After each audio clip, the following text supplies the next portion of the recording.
भारत के रक्षा मंत्री राजनाथ सिंह ने खिजरी विधानसभा में बीजेपी के उम्मीदवार के पक्ष में जनसभा को संबोधित किया।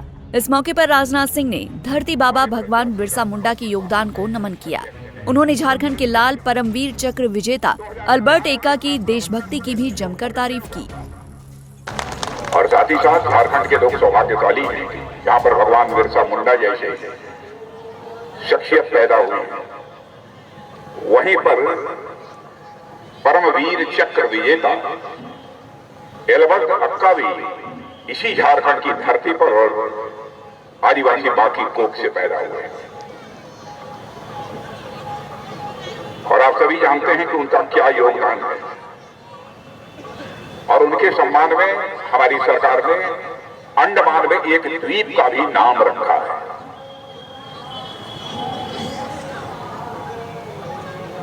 भारत का मान सम्मान बढ़ाने वाले अथवा भारत की गरिमा बढ़ाने वाले ऐसे जहां जितने भी महापुरुष हैं उनके प्रति सम्मान व्यक्त करना, मैं समझता हूं किसी भी शासन का यह दायित्व बनता है। उस दायित्व को हमने किया है।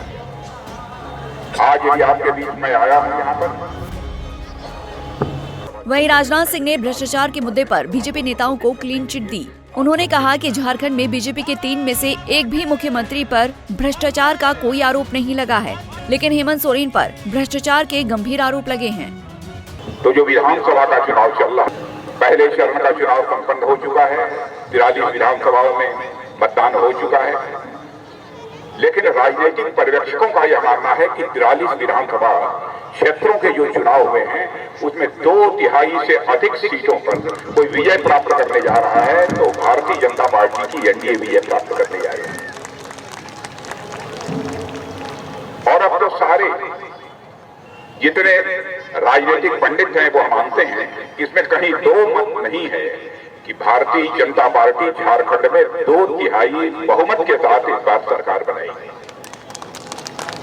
मैं सच बताऊं कि आज के कुछ महीने पहले हम लोगों को ऐसा प्रतीत नहीं होता, लेकिन अभी हमारी पक्की हो गई। लेकिन मैं झारखंड के सभी बहनों भाइयों से मैं कहना चाहता हूं, झारखंड का नेतृत्व करने वाला व्यक्ति ऐसा होना चाहिए जिसके दामन के ऊपर कोई दाग न लगी हुई हो। यह कैसी विडंबना है कि अटल जी ने जिस हसरत के साथ और जिस भाव के साथ झारखंड नए राज्य का सृजन किया था, उस झारखंड के 13 मुख्यमंत्रियों में से 3 मुख्यमंत्रियों को जेल की हवा खानी। लेकिन मैं गर्व के साथ कह सकता हूं मेरे बहनों भाइयों कि हमारे 3 मुख्यमंत्री, चाहे श्री बाबूलाल मरांडी रहे हों, चाहे श्री रघुवर दास रहे हों, चाहे श्री अर्जुन मुंडा रहे हों, कोई मां का लाल उंगली उठाकर नहीं कह सकता कि उनके दामन के ऊपर कोई भ्रष्टाचार की दाग लगी। वहीं राजनाथ सिंह ने दावा किया कि भ्रष्टाचार पर मोदी सरकार ने नकेल कसी है, क्योंकि डीबीटी के जरिए योजनाओं का पैसा सीधे आम लोगों के अकाउंट में ट्रांसफर किया जा रहा है।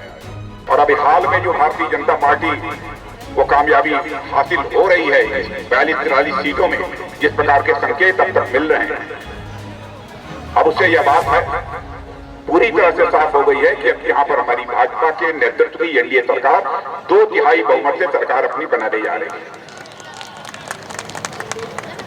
जहां तक घोटालों का प्रश्न है, घोटालों के बारे में कोई बहुत ज्यादा मुझे चर्चा करने की जरूरत नहीं है, लेकिन भ्रष्टाचार के मामले में यहाँ के मुख्यमंत्री जेल जाने के बाद सरकार बनाने का जब प्रश्न हुआ तो चंपई सोरेन को उन्होंने मुख्यमंत्री बना दिया। वहां से जमानत मिली, जमानत से छूट कर आप आए। अरे 3 महीना 2 महीना और चंपई सोरेन रह जाते तो कहां का आसमान टूट पड़ता। चंपई सोरेन को हटा दिया और फिर अपने आप ही मुख्यमंत्री बन गया। मुझे लगता था कि 2-3 महीने लोग कुछ और करना चाहते रहे होंगे जो इसके पहले करते रहे। और इनके सरकार की हालत ऐसी हो गई है कि मुझे जानकारी मिली कि हर घर में नल और नल से जल की जो हमारी योजना है, उस योजना के अंतर्गत भी जल जीवन मिशन जिसे कहते हैं, टोटियों का भी पैसा दिया। टोटियां जो लगाई जाती है उनका भी पैसा दिया।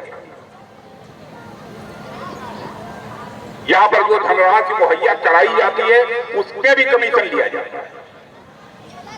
लेकिन हमारे प्रधानमंत्री ने ऐसी पक्की व्यवस्था कर दी है मेरे बहनों भाइयों कि यदि 100 पैसा दिल्ली के बैंक से चलता है तो 100 का 100 पैसा आपके खाते में पहुंचता है, एक पैसा भी भ्रष्टाचार की भेंट नहीं चलेगा।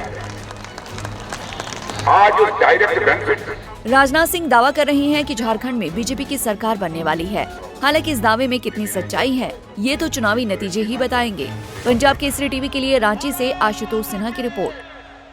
हमसे जुड़े रहने के लिए हमारे YouTube चैनल को सब्सक्राइब करें और नई वीडियो की नोटिफिकेशन के लिए बेल आइकॉन को दबाएं।